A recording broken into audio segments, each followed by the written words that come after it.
Table for One, episode 31, our interview with Christopher Badell and Sentinels of the Multiverse. Hey guys, real quick before we dive into the interview today with Christopher Badell, which is really awesome. It's so cool for him to stop by and talk about Sentinels and all the other awesome things that Greater Than Games are doing right now. But just wanted to talk real quick again about the upcoming change to Table for One. We mentioned this last week. We're going to be changing the name here in the next week to Every Night is Game Night, but we wanted to kind of tell you a little bit more about what that means and what it doesn't mean for those of you who might be concerned that content could be changing. Mm-hmm. Yeah, so both Anthony and I have gotten feedback right off the bat. I just want to say we are going to continue to be a solo games podcast. We will always be a solo games podcast as long as Anthony and I are at the helm of this ship. Right, Anthony? Absolutely. Yeah, that was the whole point of me starting this thing is I play a lot of games at home alone, and I wanted to talk about it, and that's still the case. So I still want to talk about it, and that's what the podcast is going to remain. So, yeah, I also play a lot of games at home. Both Anthony and I are family men. We have young kids. We can't get out to game night a lot. We have those barriers that we talked about in the previous episode. We are solo gamers. We are doing this for the community. The reason why we're making this change is, unfortunately, there is that solo gamer stigma out there. And when people have heard that we're doing this podcast, like our friends or gamers that we meet on game night and stuff, and they think solo games, they automatically judge us and they don't listen to whatever we're putting out. Even if Ignacy is on, Isaac Childress about Gloomhaven, Renegade Games, all these really cool things that we've done, we found that a lot of gamers are really just shutting down and not listening to it because they automatically assumed that it wasn't for them. And we disagree. I think that we have a lot to contribute to the community. We really try hard to get deeper, not just ask people about their game, have interesting conversations. So we wanted to at least open up a little bit of a doorway so other gamers can enjoy what we're doing. What we don't want to do is change what we're doing. We are still a solo games podcast. Yeah, guys, you're still going to hear the same. We're going to be talking about solo games. We'll be reviewing solo games. We'll be talking about what happens when we play games at home. It's not always solo board gaming. We're talking about apps coming up in a future episode. We're going to talk to developers and designers who are working on solo variants for the games that they're building. So we're going to still be bringing all that cool stuff to you, just with the new package. So think of it as a shiny new paint job. I think of it more like that we're giving the people vitamins, and now we're putting the vitamins in some applesauce. So more people can enjoy it. That's only two parents would come up with an analogy like that. Hide the medicine in the applesauce. But it's not medicine, man. It's good stuff, and we're just spreading it out. At least opening the door so that more people can enjoy the show. But still staying true to the solo gamer audience. I mean, as a little bit of an aside. When Anthony first started this, and then when I came on, we were just doing our thing. And then we really realized we had something when we had Kevin Erskine on talking about the top 100 solo games. A lot of people listened to that. A lot of people love Kevin. We really got a sense that this solo gamer thing generated a lot of passion. There was a lot of us out there. So that really opened our eyes to be like, oh, wow, this is what this could be. And we don't want to turn our backs on that, So we're going to be really careful not to do that. Yep. Yeah, we are definitely among you. We are among the solo gamers out there. We're not trying to go mainstream, guys. We're still cool. Okay, I think we've done enough pleading. We're a solo games podcast. Here it is. Yeah, exactly. So without further ado, our interview with Christopher Badell. Later.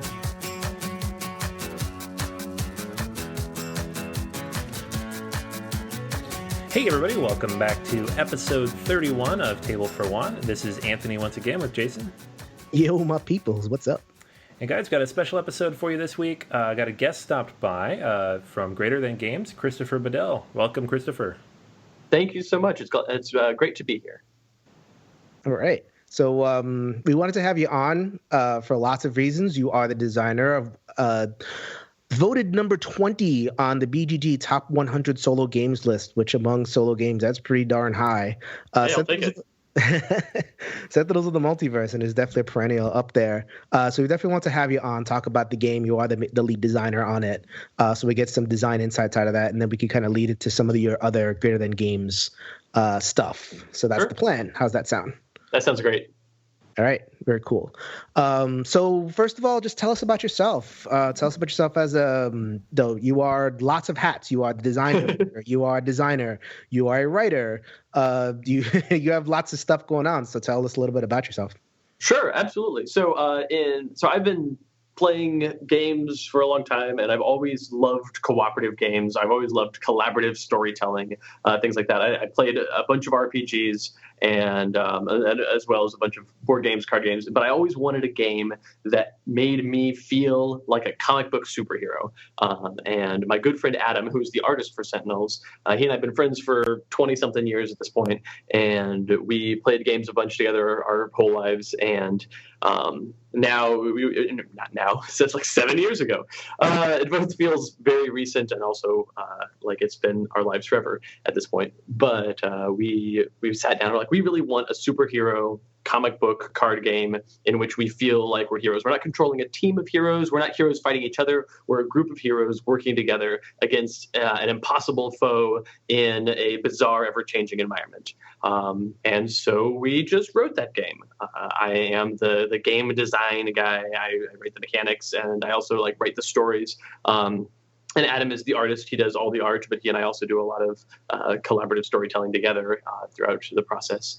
And we made that game in late 2010 with no, and when I say we made it, we wrote it and did all the art for it and created it and made one copy and played it with friends. And that was supposed to be the entire journey for Sentinels of the Multiverse. And instead, one of the people we played it with is our friend Paul. And Paul's like, "This is great. You should sell this game to somebody." And we're like, "No, I don't want to do that. It's my baby. I don't care about selling it. And I certainly wouldn't want somebody else to have control of it." So the three of us, longer story, slightly shorter, the three of us made a company, and with that company, created Sentinels of the Multiverse as a product and have had it for sale and made lots of expansions and done lots of cool all over the place storytelling. So all three of us are business owners, and we all have our own aspect of the company that we focus on within Greater Than Games. So. Awesome. And so it came out, you said you designed in 2010. I see the published date is 2011. I think you debuted it at Gen Con. And it was a hit. People just loved it right away. Yeah. And I remember you hearing stories about you guys selling out pretty fast, right? Mm-hmm. Yep. At that first Gen Con, we brought as much as we could bring in a truck that we could rent to get to the show. And with the money that we had raised by selling off a small percentage of the company, we had enough money to print the game, to get a booth to Gen Con, to get to Gen Con. And if we hadn't sold any games at Gen Con, we would not have had enough gas to drive the truck back. But we sold very well, in fact. And Tom Bassel called it the #1 game of Gen Con 2011. And it was all uphill or downhill from there, depending on which version you want to go with. So it was a good experience. So then let's fast forward to the end, because that's where we are. You guys have had a really good run the last 5-6 years. Lots of expansions, lots of promos. Right. Just a lot of content. Every year we saw at least one or two somethings. But now you're ending it. So It's been great. It sells a lot. The last, how do you pronounce that? Oblivion? Oblivion. You got it. Oblivion. So why end it?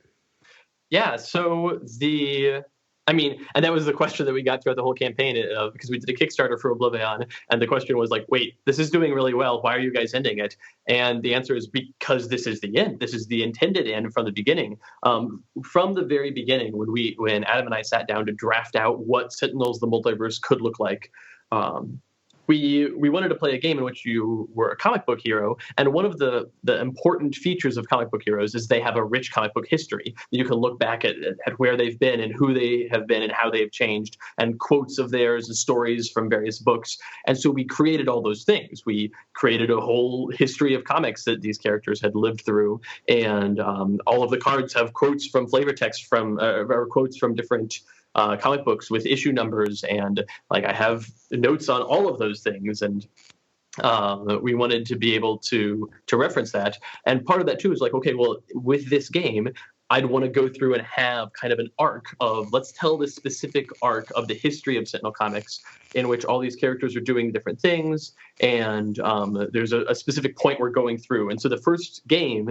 had a base set of heroes and villains and environments that were kind of like, this is the core of the multiverse, and then we knew that where we wanted to work towards that end, and we were certain we weren't going to be able to make as many expansions and tell as much of the story, but we're like, well, you know what, no matter how far we get with this process, let's write the whole story as if we're going towards the end, so that everything has this feeling of togetherness. It has this feeling of a kind of a through line of action. And now here we are 7 years later, and we are at the end. We're actually getting to tell the final story. And so rather than, sure, at this point, we could draw it out further, we could create more things, but that would be kind of artificially inflating it, for one. And for two, those things wouldn't have tails throughout the rest of the multiverse. Like whenever we add a new character, you can go back and look through, and there's art or quotes or something that references everything that we've done throughout the entire thing. It's all intentional. And so anything that we added at this point would feel necessarily tacked on. And we don't want to do that. We want to end it the way we intended to. And that doesn't mean that we're not going to make any more superhero games, far from it. And it doesn't mean we're not going to use the Sentinels of the Multiverse card game engine for other possible ideas, but the Sentinels of the Multiverse card game needed to end for us to stay true to the initial creative vision of it. So then, I mean, it's basically like walking away from an ATM that's spitting out 20s. Walking away from like a slot machine that's hitting jackpots. Yeah. But I mean, if there's a slot machine that's hitting jackpots, you want to walk away before it dries up, right? If I could push the analogy a little too far. I guess so. Good point. I mean, for us, it was, and I mean, that was the thing a year or two ago, we sat down and we had a talk, the three of us, and Paul was like, look, guys, as long as you want to make Sentinels games, Greater Than Games will happily make Sentinels games. There's no reason to worry about, stopping that anytime soon. So he's like, if you want to, you guys can make more stuff, and that's fine. And we talked about it, and we're like, nope, we want to stay true to the initial vision of it and end it correctly. And I mean, like, I guess as a creator, as a storyteller, because that's how I see myself first and foremost, is I'm a storyteller before I'm a game designer. And I'm a game designer about equivalent with being a business owner. Everything else that I do, I'm a business owner, I'm a game designer, I'm an editor, but the most important thing above all those other things is I'm a storyteller. And for the story to be the best story it can be, for it to be correct, it was right for us to end it when we intended. I mean, this is a little bit of a tricky question, because Sentinels isn't ending. Like, you can't end a game that's already been released to the fans, especially your fan base. I mean, your fan base is rabid with I think your game has like some of the biggest variant section of any game in BGG. Like, there's always variant content, custom heroes, custom villains, and new stuff, and people are writing scenarios and challenges. I think the One Player Guild has like a series of challenges they sometimes set up for Sentinels to play like back to back to back. So that's what people are doing with the game.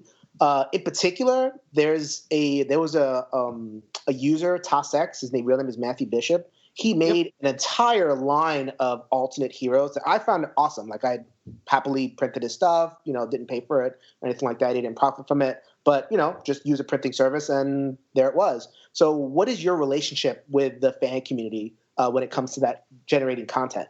Sure. I love that people are making that stuff, because I mean, that's how I started designing games, was by creating alternate versions of the games that I already liked and the games that I already played. And I was like, oh, I want something that's slightly different here. And I just, made my own characters in other games and tweaked existing games. And I'm thrilled that Matthew Bishop has gone on from making his own Sentinels decks to making his own game. He has a game called North Saga that he made a couple of years ago now. And I was so excited to see that. I messaged him. I was like, I'm thrilled to see that you're doing this. That is the most exciting thing, because I like that people make their own content. It's a huge compliment to me, as hey, I like your thing enough to put my own creative work into it. That's always cool. But at the same time, I actually haven't seen myself any of that content, because I very specifically avoid it, not because I have any issue with it, for the exact opposite reason. I love that people make it, and I don't want to let it influence the stuff that I'm creating, the stuff that I am writing for Sentinels and for other games. And so other people have their things that they've made, and I'm thrilled that they do. But at the same time, it's a thing that I kind of like keep eyes off of. Just like I've had a couple of characters that have come out and somebody said, oh, well, this seems like this one custom character that was on BGG. And I said, yeah, but I wrote the initial design docs for it in 2012, so I think I'm good. But I don't want to have any of that appearance of like me stealing from the community. I don't know why people would be worried about that, but some people are. So definitely. So so I want to ask Christopher, the designer, a question a little bit. So Sure. So, I mean, Sentinels is super popular and, it's doing really well, but it is a little bit of a divisive game in the community. A little bit. Yeah. There are some kind of challenges in terms of design that people point out whenever they say, oh, this game isn't for me. Wanted to get your feedback on that. The first one is that the game has lots of overhead. There's, when you're playing the game, it's on the table. There's lots of bonuses, +1 here, -1 there, DR1 here, and this person can get hit for 2 damage. And then the nemesis mechanic where it's plus or minus damage and all that kind of stuff. It's a lot to keep track of, and people they get a little bit lost. So do you feel like, first of all, do you see that in the game? And if so, how do you feel like you've done to acknowledge that? Sure. That is a totally fair complaint about the game. There is, and it's certain kinds of gamers will have that complaint a lot. Certain kinds of gamers or certain kinds of people will not have that complaint at all. And it just so happens, like Sentinels of the Multiverse, from the beginning of the idea of the game, was designed for me. It was designed for Adam and I, really. And we're the kind of people that just keep track of things like that just innately. And there are some gamers that just can do that. And that's the kind of gamer they are. And other gamers are more focused on different aspects of games. And so Sentinels certainly isn't for anyone. I can't think of any game that is for everyone. And that is an aspect that I like. If I've had people tell me, oh, I don't like the game because it's too fiddly or there's too many things to keep track of. I'm like, that is entirely valid. And I have no argument. I'm not going to say, no, it's not at all. There's not a thing you have to keep track of. No, there's definitely things you have to keep track of. That said, the game does come with a bunch of different tokens that will help with that a bunch. That if you are diligent about your token usage, about labeling what things are going on the table, that can be very helpful. And there's also the Sentinel Sidekick app made by the fantastic folks at Handelabra. That is an app that you can put on the table that will help you track effects and hit points and things like that. And then furthermore, for people that are like, look, it's just too much. I like playing the game, but I don't like tracking all the things. I know that a lot of those people have found a place with the Handelabra video game for Sentinels of the Multiverse that does all that tracking for you. You just got to play the cards. So, yeah, that app does really breathe a lot of life into the game, open up the game to a lot of different people. So yeah, it's the Handelabra. Yep, they've done a fantastic job. It has been a pleasure working with them. So then, one of the other issues that people sometimes elaborate is that games can be very swingy. So let's take Grand Warlord Voss. Like Grand Warlord Voss could show up one game and just basically fall over. Like the minions he summons are kind of weak, and then he gets to his flip side and he just dies really fast. Or that same boss will show up, both of his ships will come out, which are these big, massive hit point, a lot of damage things. It's like, oh, I didn't have a chance. So I just used an example, but very swingy. Like you can't really tell what game you're going to get from game to game. And gamers have a little bit of an issue with that. So how would you respond to that criticism? I'm going to say it's a different kind of gamers issue again, because the thing that you said there at the end, where you said you can't really tell what game you're going to get game to game, that is 100% what I'm looking for in a game. If I sit down at a game and I know what I'm going to get, and I was like, then that's a kind of game I can enjoy. That if I want to sit down and play a game of chess, or not even just chess, there's lots of other games that you, from sitting down to play, have an idea of what the experience at the table is going to be. But when I read a comic book, I shouldn't have an idea of what every page of that comic book is going to be like. And that's what I want out of a comic book game as well. A superhero game should be full of twists and turns. And sometimes you should have a really difficult foe who you manage to get because of a sneaky combination or they just didn't play their best cards. But other times you're going to have a more easy foe who, takes your lunch money because they happen to just get their right stuff out and you weren't able to get your teamwork together. There's no set of heroes in the game that can't beat every villain in the game. There's no impossible combination or complete shutdown situation. But there are certainly teams that are easier and certainly teams that are harder. And for me, that is thematically and mechanically appropriate. Again, there's going to be people that are like, yeah, but because of that thing that you like about this game, Christopher, I don't like the game. And that's fine. Totally fine. I apologize, but at the same time, I'm happy with the way that worked out. So it's a feature, not a bug. For me, yes, and I know for some people it is a thing that turns people off for it, or an issue that means that the game's a no-go for them, and that's too bad. But I want the story to be different every time. I can play, you can play a game against Grand World Advance with a specific set of 4 heroes in a specific environment. You can play that game 4 times in a row, and you're going to get a different experience every time. I mentioned before that Sentinels isn't quite dead. We can definitely transition to another aspect in which the Sentinels IP lives on. So this week marks the launch of Sentinels of Earth Prime, which is what would you like to say to the audience about that? So the Sentinels of Earth Prime is a superhero card game, just like Sentinels of the Multiverse, but it is actually not in the IP of Sentinels of the Multiverse. It's not a Sentinel Comics title. It is a Mutants and Masterminds title, which is an RPG setting created by Green Ronin Games, designed and developed by Steve Kinson. And so it's those heroes and villains and environments. And I have been working with the fine folks at Green Ronin Games now for a couple of years on this. It is a superhero card game with 10 heroes and 4 villains and 4 environments, just like the core set of Sentinels of the Multiverse, but it is a new starting point. It's a new game. So there are other products that have continued to push the Sentinel Comics IP forward. This is not one of them. This is just merely using the Sentinels of the Multiverse card game engine. So why not? Why is Green Ronin publishing this and not GTG? Because it's their characters, it's their setting, everything about the game is theirs, except for the nitty-gritty nuts and bolts design part, which I am doing. But when we sat down to talk about it initially, we were talking about it back and forth, and we're like, well, Sentinels of Earth Prime is a game about Earth Prime. It's not about Sentinel Comics. Sentinel Comics are my babies. Earth Prime is Steve Kinson's babies. And I am happy to get to play in their playground, but ultimately I am just putting numbers on cards. I'm just doing the mechanical aspect. I am not a storyteller for Sentinels of Earth Prime, and as a result, it's not a greater than games game. Not necessarily that all of our games are ones that I have done storytelling for, but all of the Mutants Masterminds games are Green Ronin games, and all of the Sentinel Comics games are greater than games. It brings up the issue of, which is very comic booky, of crossovers. Yeah. So, do you have more in a pipeline? Maybe Sentinels of Middle-earth? I've had several people say, I'd love to see a Sentinels fantasy game or a Sentinels space game or a Sentinels robots game. And those things are less likely. I say that. I could see robots. I could do like a Transformers thing with Sentinels. I'd want to have a different mechanic, but that's just me thinking out loud now.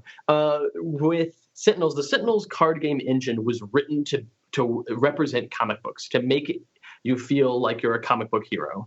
And so if I were going to be doing a fantasy game or a space game or something else, I would write a new engine for it. And I would certainly steal from myself, but I wouldn't just use the same card game engine. Whereas if a company with their own superheroes like Mutants and Masterminds comes along and wants to use that card game engine, it's ready to go. It's ready to handle superheroes. And so that's what we're doing.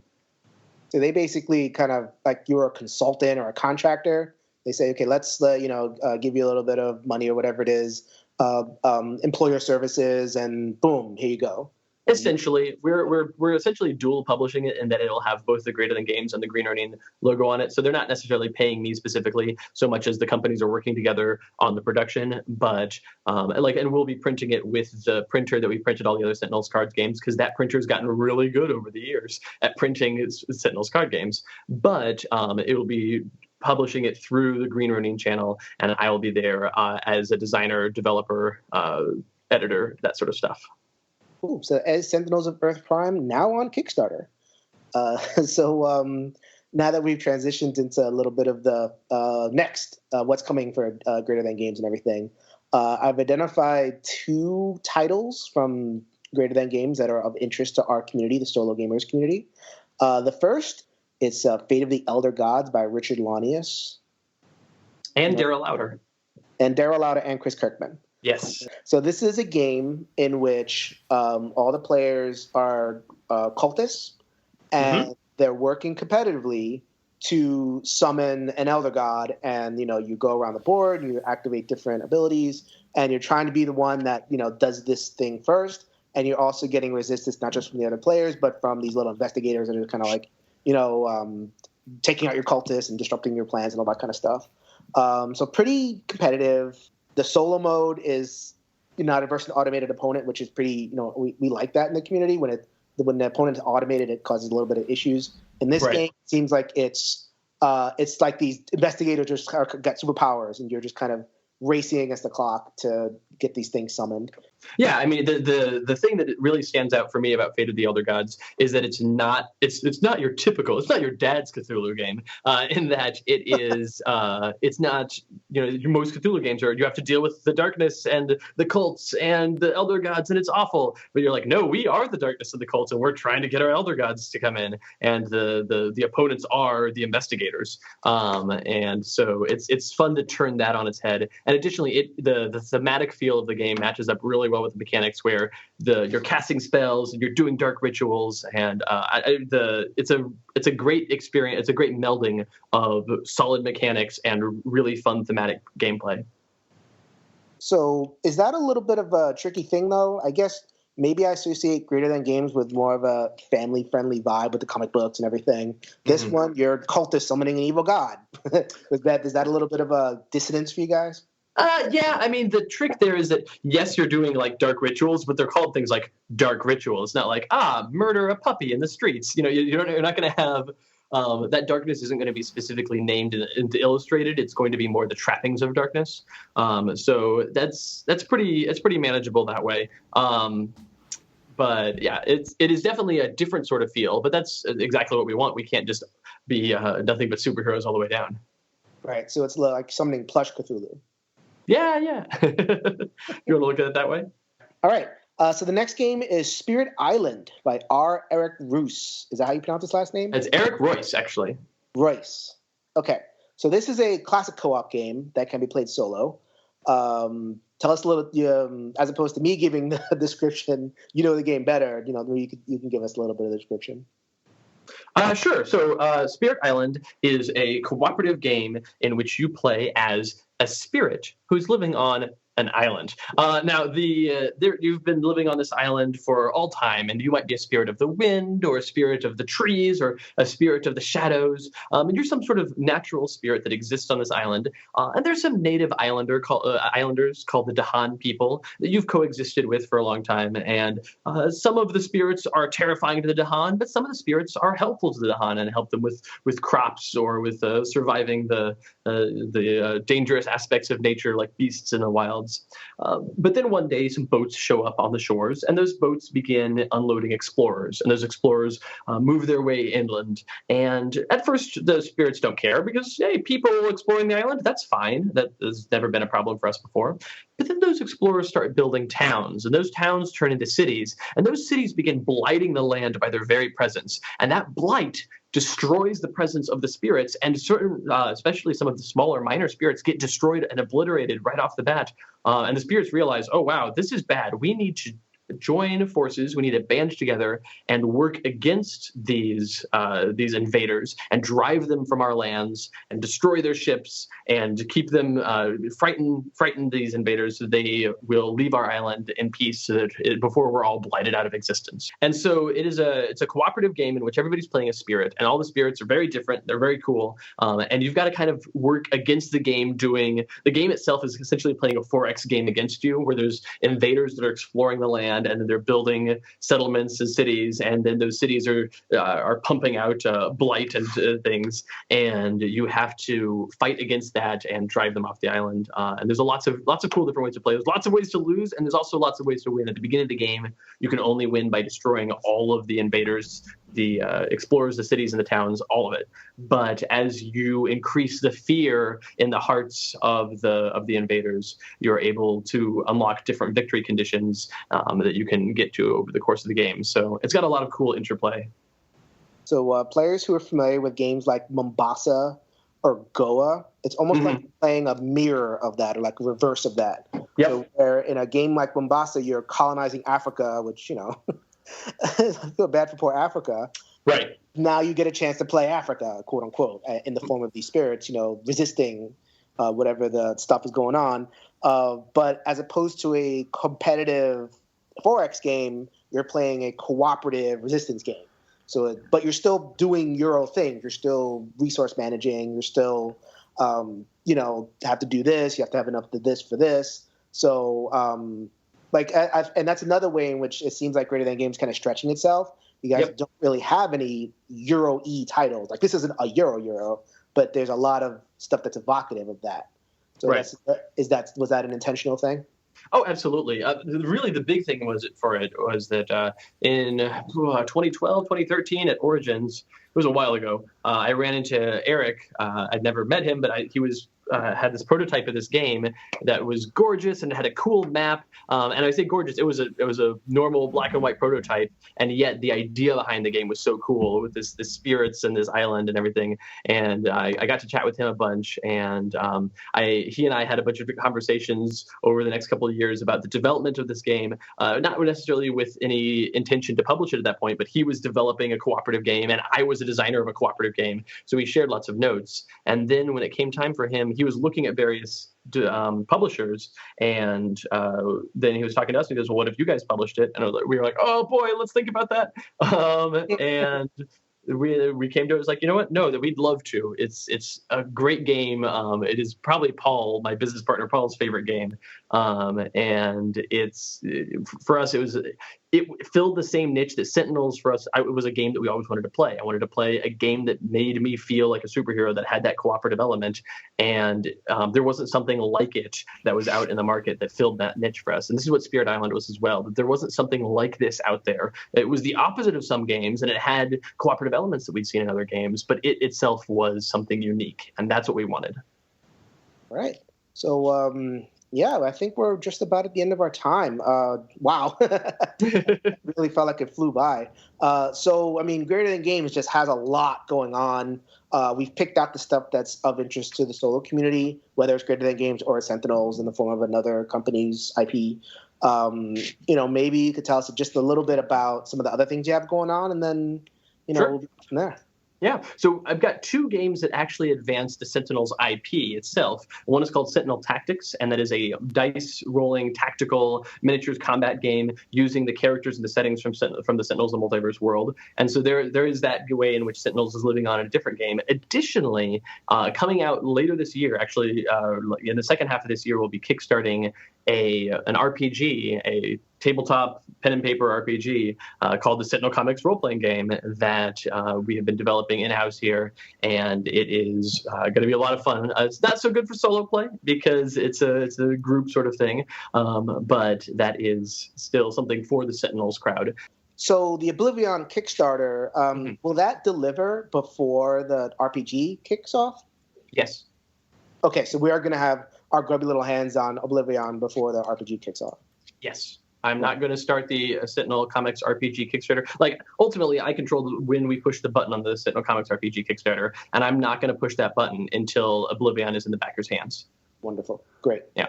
because that's what I would want. And this company's kind of started around the idea of like, hey, what are the things I want? Great. So there's got to be some advantages to that, right? Yep.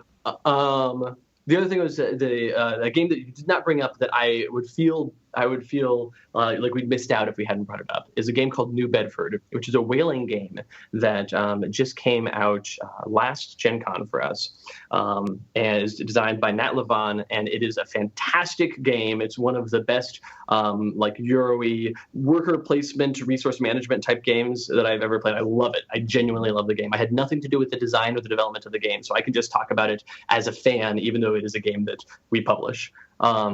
And that game does have a really cool solo mode in which you play against automated sea captains that are sailing their own ships and doing their own things. They operate on a rondel system using a captain's wheel. It's really cool. So I would recommend if you like the idea of a worker placement game that involves the historic town building of the city of New Bedford, or the town of New Bedford as it started, then I recommend the game New Bedford. But also for solo play in particular, the solo play mode for New Bedford is great. So. All right, great. We also should mention, Eve, this is not solo at all, but Laserwriter looks like fun. Oh my gosh, Laserwriter is so cool. It is one of the best looking games that we've ever made, just in terms of table presence. That you play, essentially, you're flying a light cycle type racing game. You've got your rider, your laser rider, and you're moving them across the table. And whatever table you play on is the game surface. So you can, if you play on a small table, you're going to have a really tight race. If you're playing on a big table, everybody's going to be racing longer distances and having to cut each other off. And it's very cool. As you move your laser rider across the table, they leave pieces behind them that represent the laser, and so they've got kind of one long continuous line. And if you want to go straight, that's fine. You can go up to max speed and go straight and go a long distance. But if you make it turn, the faster you're going, the more difficult it is to make a turn. And you can spin out, and you can crash into the edge and explode, or you can crash into somebody else's laser, and that blows your ship up and your whole laser, but it blows their laser up from the point of impact as well. And it's a chaotic mess of awesome. And the packaging for it is some of the coolest stuff we've ever done too. It's all VHS tapes. So it looks like an 80s retro pulled out of the garage. Yeah. Pretty cool. We wanted it to look like a relic that you went into the attic at your aunt's house and there was this game in a box that was like, I don't remember these cartoons, but this game is like a relic of the past. And it's been a blast working with our creative director, Jen Clausen, did all the graphic design for the packaging for the game. And then the designers of that game, Anthony and Nicole Amato and Nicole Klein, rather, did just a fantastic job coming up with a cool idea behind it and all the characters and all of the setting and everything. So, all right. Well, this has been great. Thank you so much, Chris, for giving us a little bit of time talking about Sentinel, talking about Greater Than Games. Thank you so much. Oh, my pleasure. Thanks for having me. All right, guys, so that's going to wrap up everything for this week's episode of Table for One, soon to be Every Night is Game Night. Keep an eye on your feed in the next week or so as we make that switch over to the new name for the podcast. In the meantime, you can still find all the same stuff as we posted on BoardGamersAnonymous.com or our guild on BoardGameGeek 1735. You will also find us on iTunes, same listing. Keep an eye out for the new cover, but you can drop a review and leave us a quick rating. We'd love to know what you think.